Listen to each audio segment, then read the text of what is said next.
Did you know mga kasambahay na kung tatanungin mo ang mga magagaling na economist, investments equals savings.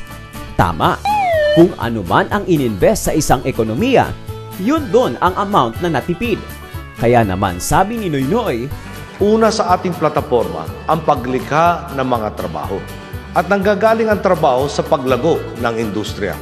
Lalago lamang ang industriya kung gagawin nating mas malinis, mas mabilis at mas maginhawa ang proseso para sa mga gustong magnegosyo. Did you know mga kasambahay na ang Asia ang fastest growing region sa buong mundo? At bagamat madaming problema sa ating bansa, ang Pilipinas ay nananatiling option ng mga foreigner para maging site ng kanilang business. Kaya naman mga kasambahay, bakit naman tayo papahuli? Tayo mismong mga Pilipino dapat mag-venture na into business. Kung sasabihin po natin maghahanap tayo ng sagot sa kahirapan, yan po ay ang turuan ng sarili natin na magnegosyo. Kasi sa pagnenegosyo po, mas magiging responsableng tao po tayo at makakatulong tayo magbigay ng trabaho sa mga kapwa nating Pilipino at makakatulong rin po tayo mag-contribute ng economic development and nation building na rin po ito para sa ating bansa. The more entrepreneurs we produce in the Philippines, the better for our economy. At yung ating po mga kababayan ay tataas din po ang orientation tungkol sa pagnenegosyo.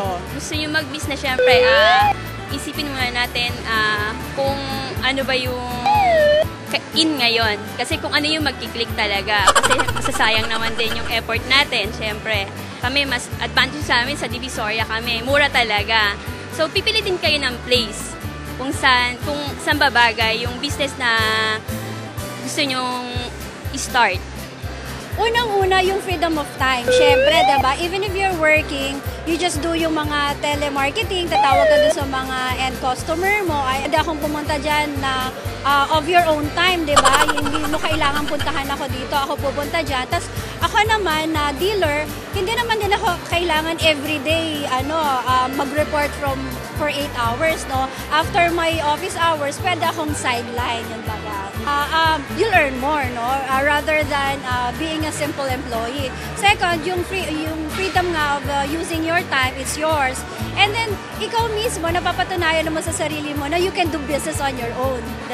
Pag-franchise kasi ang maganda, let's say kung ikaw, you're working, so kung gusto mo lang ng mag-run yung business mo or something, mag-put up ka, so meron yung franchise, they would help you. Kumbaga package na siya. Kami na lahat yung gagawa, so all you have to do is operate. And also, franchising kasi we have a name already. Mula po sa Xling Corporation, ang organizer and producer ng Negosyo Power Expo, palakasin pa po natin ang pagnenegosyo dito sa Pilipinas. Alam po natin ang kagandahan ng industriyang ito. They cater to lot of job opportunities here in the Philippines. They are fuel of our economic growth. Kaya sana po lahat po tayo magnegosyo at para mapaunlad ang Pilipinas. O ayan mga kasambahay, now you know, business is one key to success sa pag-unlad ng ating bansa. Kaya ano pa ang hinihintay nyo? Magnegosyo na!